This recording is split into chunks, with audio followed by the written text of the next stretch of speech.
Welcome back, everyone. This time of year, big for moving. There are hundreds of moving companies to choose from, and they're not all great. So where do you start? Erin Dufner with your Better Business Bureau here today. Welcome, Erin. Good to see you. And okay, so is May one of the biggest months for moving? Well, May is really recognized as moving month. So it's really May moving month, right? So a lot of people are starting their moves. End of school is coming. Right. So many people move over the summer in and out of Texas. A lot of people we all know are moving into Texas. So choosing that trustworthy mover, you know, it's one of those big stressors, right? Death and moving, changing jobs. So just making sure that you go as smoothly as possible. There are so many things you can do on the front end to make it a better experience. So what are some of the things that you really need to prepare yourself for? Well, the first thing is people need to understand that BBB does receive thousands of complaints nationwide against moving companies, and it is a little bit different of an industry. A lot of these complaints are about lost or damaged property. So the first thing is people need to understand what that insurance covers. All licensed movers need to choose that licensed mover. They all need to have a certain amount of insurance, and it's 60 cents per pound, right? So it's not replacement of an item, very different than some other industries. Oh, that is they just need to understand, if you have a 100-pound television that costs you maybe $1,000, they drop it, you get 60 cents per pound, right? So you can do the math.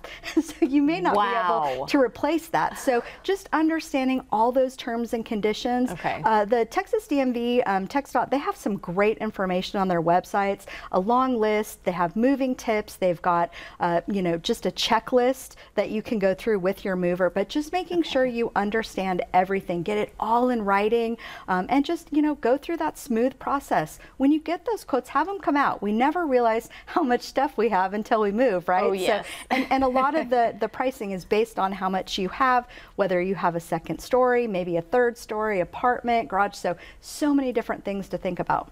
Oh my gosh, there's so many factors. It's overwhelming. So how about some tips for trying to pick a reputable company? Well, first of all, go to bbb.org. Look for those accredited businesses, because BBB has already checked them out against our standards, which includes keeping up with their licensing. As the licenses expire, BBB is updating those. So that's something that's very important. Ask friends, make sure that you get at least 3 estimates. So if you are moving this summer, hurry up, start getting your estimates. Don't wait till the last minute, because just with a lot of different purchases, especially something big like this one, that's where you run into problems. And is there any recourse if maybe you make a poor choice?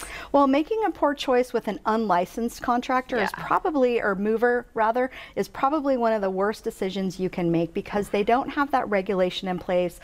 You know, they may not have their insurance in place, and it's just a different kind of move. So there has to be licensing. We've all got to work together to go for those reputable, licensed, BBB accredited movers, just so we keep everything going smoothly. And when in doubt, check out BBB's website, because you can find all of the good ones with the great reviews on there and avoid the ones who may be more questionable with some poor reviews. Well, you're right. And BBB.org just makes it so easy. You can look at companies on your phone. We've got, you know, great mobile experience. So just make sure that you're doing your research. Again, get everything in writing and ask those questions. Sometimes people are so uncomfortable asking questions because they feel like it's going to maybe damage that relationship. But this really could be one of the most important relationships you have if you're planning to move this summer. Excellent points. Erin, thank you. Good to see you. And